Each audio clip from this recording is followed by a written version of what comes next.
Okay, so this is the part 2 to the first pillow talk that we had on Tuesday. I thought we'll break it up into 2 parts just because there was too much to cover and it would bore you guys to tears. So this section is going to recap on what we talked about on Tuesday, but more focus on the Q&A that you guys had lots of questions for me, and I want to make sure we answer that as well. So on Tuesday we talked about the shape of your spine. We talked about how that does affect you, especially when you're in a horizontal position with a gap between your head, your neck and your shoulder. And then we talked about different pillow types and different pillow textures. So we're going to talk about now, someone asked, does sleeping in different positions require different pillows, like you're rolling on from your front to your back to your side? And I said yes, I myself actually sleep with 4 different pillows because I tend to be 2 positions. I like to start off on my back and I kind of slowly unwind. So after maybe 15-20 minutes, I then go onto my side. So I'm going to talk a little bit about why I do that. So when I'm on my back, I find that helps me to relax and think about things. So when I do that, I actually choose this particular pillow. Now this is a Dunlopillow memory foam one. So it is quite firm, but at the same time it has some give. And the medium profile actually is an in-betweener between the high profile. This is a high profile one here of exactly the same like memory foam here. It does have a gel cooling pad on top just to not be so warm when you're sleeping in summer. But this is a high profile, this is a medium, and you'd probably imagine a lower profile will be slightly thinner. So when I'm on my back, this is actually low enough for me to feel comfortable without feeling my head's going to drop too far back. But then it's still comfortable where I can still sleep on my side on it. So that's where I do like it, because it can double up for flat on my back or onto my side. But there are some times where I feel really like tight in my neck and I do feel like I need more support. And those are the days where I then swap. Once I've gone onto my back and I need to then, sleep the rest of the night on my side, I swap to the high profile pillow because that gives me a lot more support. So the thing with this shape pillow, you can see it's like a mild dome or oval shape. So then your neck kind of comes over here, and then the heaviest part of your head, your head's gonna sit up here. So as you can see, when you sit on here, that depresses, and then your neck, which attaches here, is going to get that support here.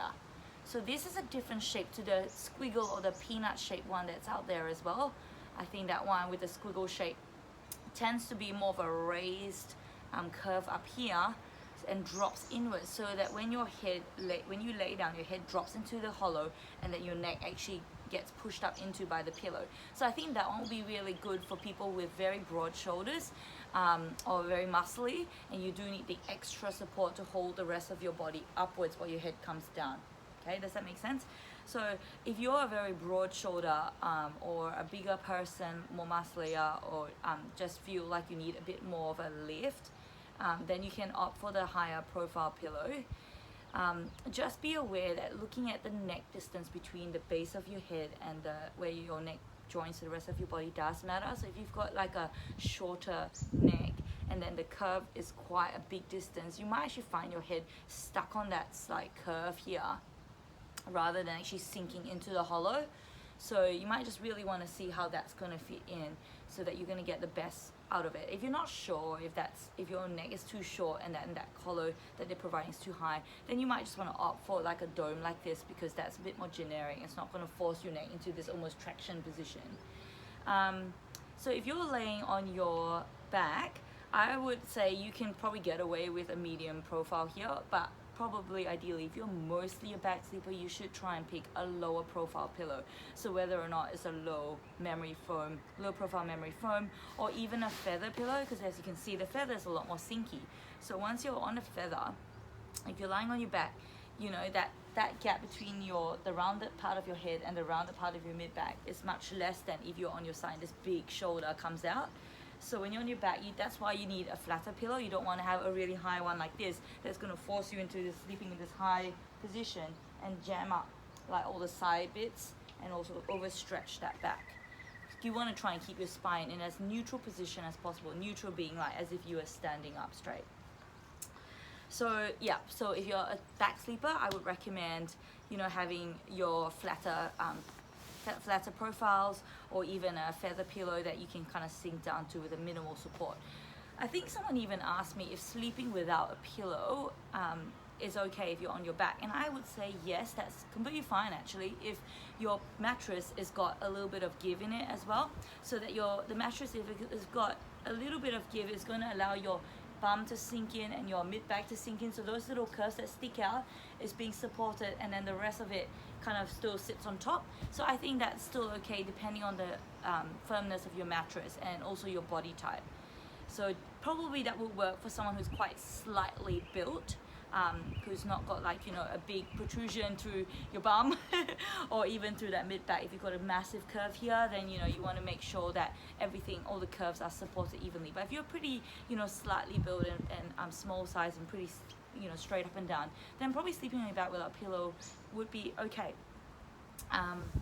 So I think that answers someone's question. Someone asked, what is the correct pillow height to avoid neck aches and waking up with migraines? I think we just covered that. So again, if you're sleeping on your back, you want to make sure it's a flatter profile. If you're sleeping on your side, you want to make sure that your head is still in alignment with the rest of your body like that, and it's not sagging down. So if the pillow is too flat, like if you're using a feather pillow on your side, you're just going to scrunch up here and you're going to sag here, and look at all the stretch that's happening on this side of your neck, and then the compression on this side. So you might either get pain from the compression and the stiff muscles down here in the joints, or you might even get pain almost from like being elongated and overstretched on the other side. Okay, so you can always tell when it's not good when you're waking up with aches and pains, migraines, headaches, even pins and needles or numbness down your arm or pain down your arm. That's all not good, and it's indicating that something is going on with your sleeping posture, your pillow, your mattress, maybe a combination of both or all of them. So so we're going back to the pillow position. So then if you're on your side, you want to make sure your head's up in alignment with the rest of your body. If you're lying on your stomach, now that's an interesting one. If you're lying on your stomach, that's actually not the worst position. It's only bad because you actually have to turn your head to either the right or the left to breathe. It's like swimming. So if you're basically face down, you're going to not be able to breathe and suffocate. So most people turn their head to one particular side and have that preference. And then of course, because your head is in this extreme position, either there or there, you're going to be basically getting really stiff and tight on one side and really stretched out on the other side. And again, it's the same thing. You can actually start getting problems like when you're laying on your side and it's all sagging. It's the same thing in a head turn. You might wake up with a really stuck neck. So I wouldn't recommend that, especially if you've got a track record of neck pain and headaches. Try and train yourself out of a tummy sleeping position, and probably on your back would be good, or on your side. I have heard of people sleeping on their backs with a pillow over their face, and maybe that's something that could be an in-betweener between belly sleeping, because you like to have that comfort of having something pressed against your face and your body.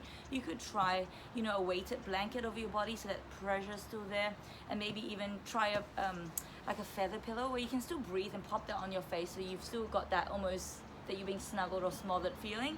Try that. It's going to be better for your neck. But if you must sleep on your stomach and you really have no other problems and you don't wake up with a neck pain or headache, then maybe I would recommend a flat pillow if possible, or no pillow. But a feather pillow will probably help to support that enough. You don't need a high profile pillow that's going to then force your neck into this unnatural extension position. Okay, so I think that covers that. What kind of pillow will help with snoring? So, okay, that's a really good question, because sometimes snoring is not really, it can be through the position of your spine. It could be that you've got this really forward position with your with this increased curve through here, and then you've got an increased kink in your neck angle, which is then causing the changes in your voice box, and that can cause snoring. But then snoring can also come from other things like, you know, sleep apnea and other jaw and nasal sinus kind of problems. That's not in my realm. But I would probably say that you can probably try to get someone into as neutral a position as possible in that whatever sleeping posture that they choose. But it may not reduce the swelling. You probably just need to pop a pillow over their mouth. But maybe getting them into a neutral position out of that forward angle, so getting your head to drop back into more of a neutral angle, if the snoring is posture driven, might actually help to change the angle, the kink angle of your throat and your nose and your throat. So that's probably the only time where it might actually help the snoring directly, the pillow choice. Otherwise, pillow over the face. Okay, and so lastly, people have been asking a lot about where to buy good pillows and is it worth the hundreds of dollars that you spend. Well, let me just say that I actually spent probably 140 to 160 on one pillow. So the high profile was 160, the medium profile was 140, and their Dunlow pillow brand. I think that this is the best brand for pillows. They give you a 10-year warranty, and this pillow, in fact, I've actually had this for 10 years and I still use it every night. So sometimes it does take a while to like break into something like a memory foam because it is quite firm. It might take, you know, a couple of weeks to get used to it. So but I think it's worth the money because of the quality that you're buying for, like, and the it's so comfortable. Again, it works for me, it might not work for you, but I got the download pillows from Maya. I think David Jones also sells them, but like as we discussed, depending on what your sleeping posture is like and your body needs are, you know, you can get feather pillows for really cheap, but if you're more of a side sleeper, then you might want to consider investing in a really good pillow. So I'd recommend Download Pillow. They have a latex range, which is a little bit more soft and springier, and the memory foam range. So have a look, have a try, do a bit more research if you like. Comment below and ask me some questions if you need to find out more about the ones that I'm using, and I'm happy to share more information on that. But I think it's worth it, and if you're spending less than $100, you may not be getting maybe the best quality pillow, but that's all subjective. So I think you should expect to spend at least $100 on a solid pillow, and it pays you back if you're using it for 10 years. So hopefully that all helps. So anyway, any questions, feedback, comments, post that down here, and if there's more and more questions coming up, then maybe next week we will address them and do another talk on pillows. Alright, I hope you guys have a great week, and I'll catch you guys next week for another fresh video here at Tweak.Health.